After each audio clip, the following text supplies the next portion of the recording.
छात्रों, आज हम पुनः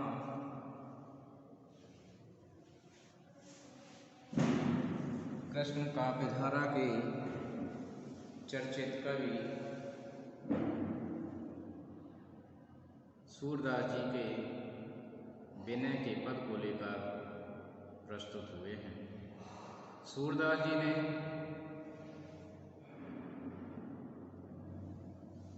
अपने सूर सागर में अनेक विनय के पदों की रचना की है, जिनके माध्यम से सूरदास जी ने अपनी प्रार्थना, अपने आराधना पहुँचाई है। इन पदों में सूरदास जी की प्रार्थना, उनका निवेदन, उनकी विनय भावना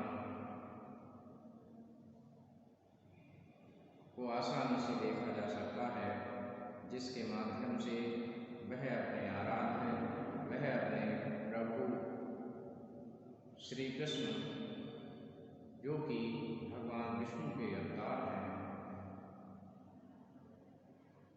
के श्री चरणों में पहुँचाते हैं। उसी से संबंधित उनका ये एक महत्वपूर्ण पद है कि अपने प्रभु के समक्ष यह स्वीकार करते हैं कि हे प्रभु, मैंने जीवन का अमूल्य समय नष्ट कर दिया है, परंतु अब उस समय के लिए नष्ट नहीं करना चाहता हूँ। केवल अज्ञानता के कारण मैं आपकी भक्ति से दूर रहा और सांसारिकता में हमेशा लगा रहा। यह पश्चाताप इस पद में वे व्यक्त करते हैं। तो छात्रों, शुरू करते हैं आज का ये महत्वपूर्ण पद कि अब मैं नाचो बहुत गोपाल, अब मैं नाचो बहुत गोपाल, अब मैं नाचो बहुत गोपाल, काम क्रोध को पहर चोलना कंठ विषय की माल, अब मैं नाचो बहुत गोपाल। महामोह के नूपुर वाजत निंदा शब्द रसाल, महामोह के नूपुर वाजत निंदा शब्द रसाल, और भ्रम भूयो मन भयो पखावज चलत असंगत चाल, अब मैं नाचो बहुत गोपाल। काम क्रोध को पहर चोलना कंठ विषय की माल, अब मैं नाचो बहुत गोपाल। तृष्णा नादि करति घट भीतर नाना विधि देता, तृष्णा नादि करति घट भीतर नाना विधि देता, माया को कटि फेटा बांध्यो लोभ तिलक दियो भाल, अब मैं नाचो बहुत गोपाल। काम क्रोध को पहर चोलना कंठ विषय की माल, अब मैं नाचो बहुत गोपाल। कोटिक कला काच दिखराई, कोटिक कला काच दिखराई, जल थल सुध नहीं काल, कोटिक कला काच दिखराई, जल थल सुध नहीं काल, और सूरदास की सब अविद्या दूर करो न दलाल, अब मैं नाचो बहुत गोपाल। काम क्रोध को पहर चोलना कंठ विषय की माल, अब मैं नाचो बहुत गोपाल। तो देखिए कितना महत्वपूर्ण ये पद है सूरदास जी का, और वे एक सच्चे और महान भक्त की भांति अपने अंतर्मन की भावना को, अंतर्मन के पट को खोलकर प्रभु के समक्ष रख देते हैं कि उन्होंने जीवन का अमूल्य समय जो है नष्ट कर दिया। यह जो मानव शरीर है ये दुर्लभ होता है, इसको प्राप्त करने के लिए देवता गण भी लालायित रहते हैं और इसके महत्व को न समझ पाया। इस बात को प्रभु के समक्ष रखते हैं कि अब मैं नाचो बहुत गोपाल। हे प्रभु, मैं बहुत नाचो माने नाचता रहा। जिस प्रकार से एक नट होता है, नट नाचता रहता है, उसी प्रकार से हे प्रभु, हे गोपाल, हे गौओं के पालन करता, अर्थात गौ माने गाय भी होता है और गौ माने इंद्रियां भी होता है, अर्थात समस्त इंद्रियों पर नियंत्रण रखने वाले हे गोपाल, मैं अब बहुत नाच लिया, अर्थात मैंने बहुत समय जीवन का नष्ट कर दिया और काम क्रोध को पहर चोलना कंठ विषय की माल। और मैंने जो चोला धारण किया है, जो मैंने वस्त्र धारण किए हैं, वह काम और क्रोध रूपी वस्त्र मैंने धारण किए हैं। और कंठ विषय की माल, अर्थात अपने गले में विषयों की माला को धारण किया कि महामोह के नूपुर बाजत निंदा शब्द रसा। और महामोह के नूपुर बाजत, अर्थात सांसारिकता में जो मेरा मोह है, महामोह रूपी नूपुर मैंने पहने हैं, घुंघरू मैंने पहने हैं और निंदा शब्द रसाल और निंदा रूपी गीत को मैं गा रहा हूं कि भ्रम भोयो मन भयो पखावज चलत असंगत चाल। और मेरा जो मन है ये अत्यंत भ्रमित है।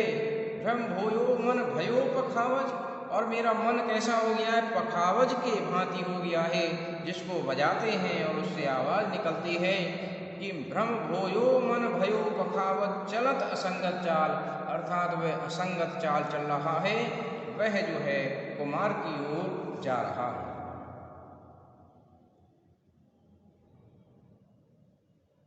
कि तृष्णा नाद करत घट भीतर नाना विधि देताल। और प्रभु, मैं अपने अवगुणों को कहाँ तक छुपाऊं और कहाँ तक बताऊं कि तृष्णा नाद करत घट भीतर,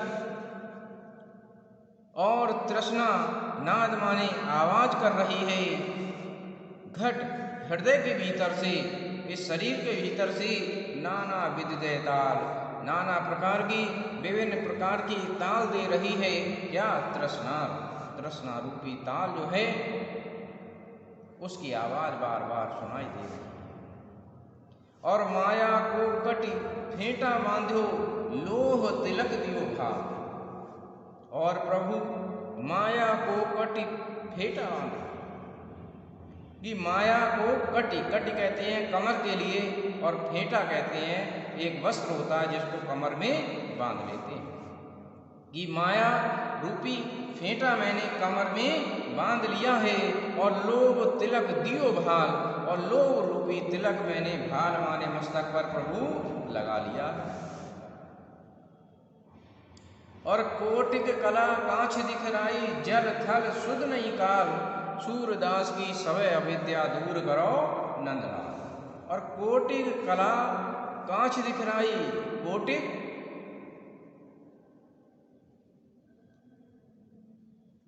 माने करोड़ों प्रकार की कला कांच दिखराई मैं दिखलाता रहा, जल थल सुध नहीं काल, अर्थात मुझे खुद इस बात का ध्यान नहीं है कि मैंने अज्ञानतावश न जाने कहाँ कहाँ मैं ये अज्ञानता के कारण ये कला मैं दिखाता रहा हूं। सूरदास की सवै अविद्या दूर करो नंदलाल। और सूरदास जी अपने प्रभु के समक्ष ये विनय भावना प्रस्तुत करते हैं, यह निवेदन प्रस्तुत करते हैं, ये अनुरोध प्रस्तुत करते हैं, ये प्रार्थना प्रस्तुत करते हैं, अपनी अर्जी लगाते हैं प्रभु के समक्ष कि सूरदास की समय अविद्या, अविद्या कहते हैं अज्ञानता, कि दूर करो नंदलाल, कि हे प्रभु नंद के लाल अर्थात भगवान कृष्ण के लिए कहा गया है कि हे भगवान कृष्ण, आप जो है मेरे मन में जो अविद्या ने वास कर लिया है, जिसके कारण मैं इस संसार में भटक रहा हूँ, जिसके कारण मेरा मन प्रभु की भक्ति से दूर भाग रहा है, सांसारिकता में आसक्ति लगा रहा है, हे प्रभु ऐसी अविद्या को आप दूर कर दीजिए।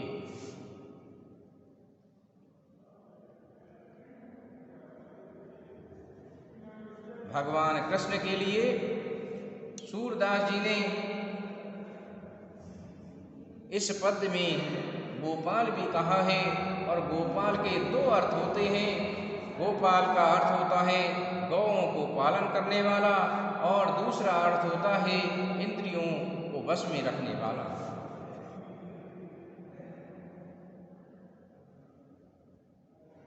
तो अब मैं नाचो बहुत गोपाल, सूरदास जी अपने प्रभु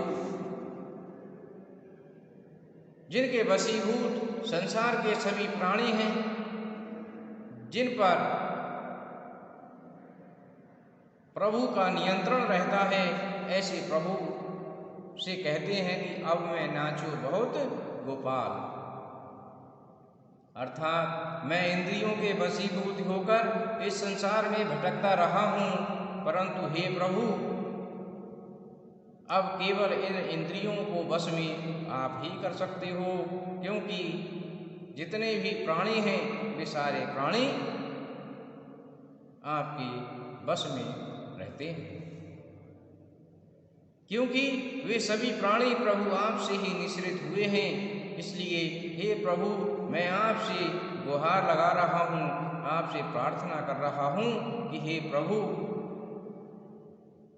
मेरे भ्रम का भी निवारण कर दीजिए, मुझे भी अविद्या से मुक्त कर दीजिए, और अपने श्री चरणों में मुझे भी स्थान दे दीजिए।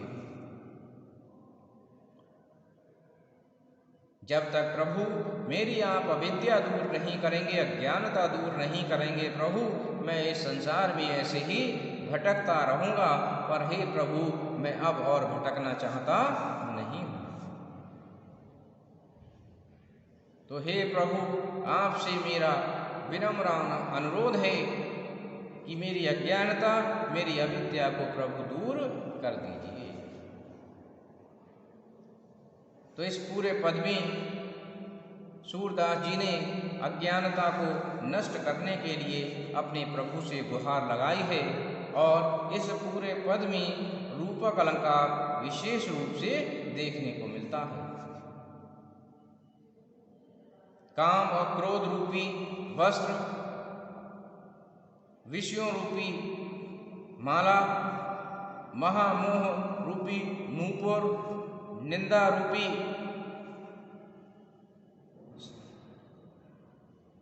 संगीत, मन रूपी पखावज,